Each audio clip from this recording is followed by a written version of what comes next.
Buenos días, compañeros. Nuestro equipo es el número 1 en el cual abordaremos el tema de cómo se diagnostica dentro del manual DSM-4 y nuestro equipo está integrado por nuestros compañeros Rubén Rocha, Azucena Barrios, Fátima Paredes, Carla Mendívil y una servidora Irlanda Gómez.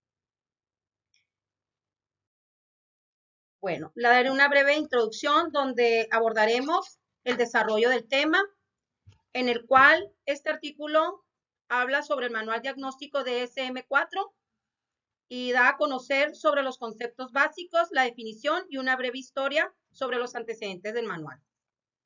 Daremos conocimientos de cómo el DMC4 evalúa a los pacientes con un diagnóstico que consta de 5 ejes dentro de una evaluación multiaxial. Como también se dará una breve explicación de la clasificación moderna del manual y su objetivo y función de clasificación. Enseguida le cedo la palabra a mi compañera Fátima. Bueno, voy a hablarles un poco sobre la breve historia. Los antecedentes de intentos clasificatorios los encontramos ya en Hipócrates, quien en el siglo V a.C. planteó las entidades de manía, histeria y epilepsia. Pero en la historia más reciente de los sistemas clasificatorios, en particular del DSM, el hecho más significativo fue la primera clasificación norteamericana hecha en 1869, en el encuentro anual de la Asociación Americana Médico-Psicológica, que luego sería la Asociación Americana de Psiquiatría. El DSM-4 fue editado en 1994. Llevamos a cabo una investigación donde se comprende que el manual DSM-4 es aplicado con un instrumento realizado a partir de datos empíricos y con una metodología descriptiva, con la función y el objetivo de facilitar las prácticas clínicas, con criterios breves, concisos, ayudando en la comunicación entre clínicos e investigadores para estudiar e intercambiar información con la finalidad de tratar los distintos trastornos mentales. Los datos empíricos se refiere cuando se hace una recolección de datos utilizados con evidencia por medio de una observación. En esta se tiene una experiencia y se utilizan los instrumentos científicos. La metodología descriptiva es basada en métodos de investigación en donde podemos describir el estado y el comportamiento de las variables como objeto a estudiar. La entrevista es el primer paso fundamental entre el terapeuta y el paciente. A través de ella se obtiene información relevante, permite definir el tipo de tratamiento que el paciente necesita, así como decisiones oportunas para saber qué tipo de tratamiento va a necesitar. La planificación del tratamiento debe tener en cuenta una estructura clara con el fin de que sea efectiva y restaure la salud del bienestar de la persona. Dependiendo de los resultados, es el tratamiento que puede ser. Pueden ser terapias cognitivo-conductual, puede ser terapias psicoanalíticas y dinámicas, o bien puede ser terapias sistemáticas. El diagnóstico y la integración de resultados es el proceso de reconocimiento del análisis y la evaluación de un tratamiento con el fin de solucionar una problemática o remediar un mal. El diagnóstico psicológico puede ser sintomático, que consiste en agrupar una serie de síntomas, o bien puede ser un diagnóstico psicológico estructural, que consiste en intentar descubrir cuál es la estructura de la problemática. Muy bien, vamos a continuar con lo que es el diagnóstico. Pero antes de decir cómo se forma el diagnóstico, es muy importante que ustedes sepan, que todos sepamos que este manual no pretende explicar la génesis de los trastornos, sino simplemente se limita a describir las manifestaciones clínicas de los diferentes cuadros, ¿ok? O sea, nomás no te va a decir el origen de, simplemente los síntomas. Son estos síntomas, entonces si hay un cuadro con estos síntomas, entonces vamos a ir al manual y vamos a ver qué diagnóstico le podemos dar.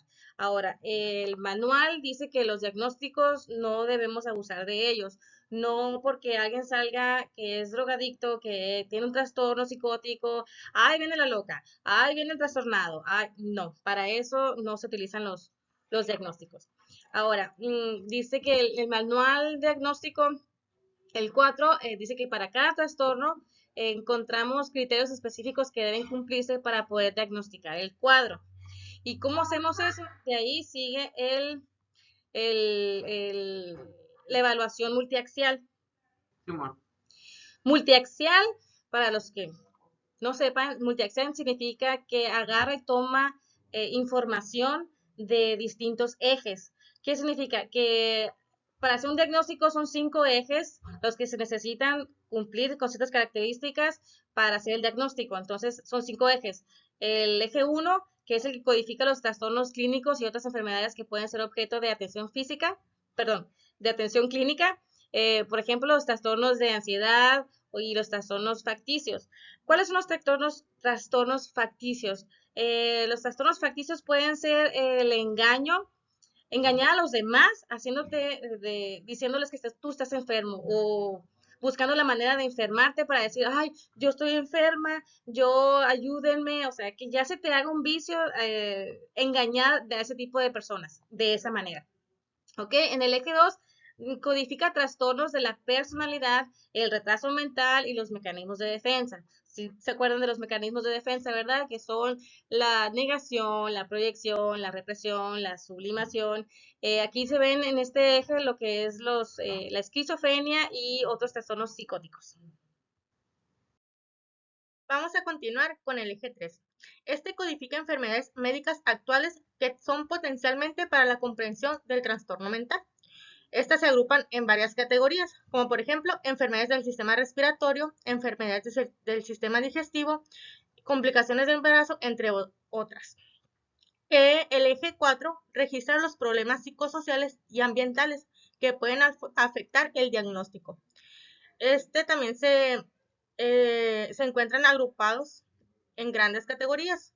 Uno de ellos son problemas de vivienda, problemas laborales y otro podría ser problemas económicos. En el eje 5 se incluyen observaciones clínicas con relación a nivel general del funcionamiento y actividad de la persona. Esto puede hacerse mediante una escala de evaluación de la actividad global. Continuando con las clasificaciones, tanto el DSM-4 como el DSM-5 contemplan los trastornos de la personalidad. Son 10 y se agrupan en 3 grupos, establecidos con base a las similitudes clínicas. Primeramente tenemos el grupo a lo que corresponden los raros o excéntricos. Este se agrupa al paranoide, esquizoide y esquizotípico.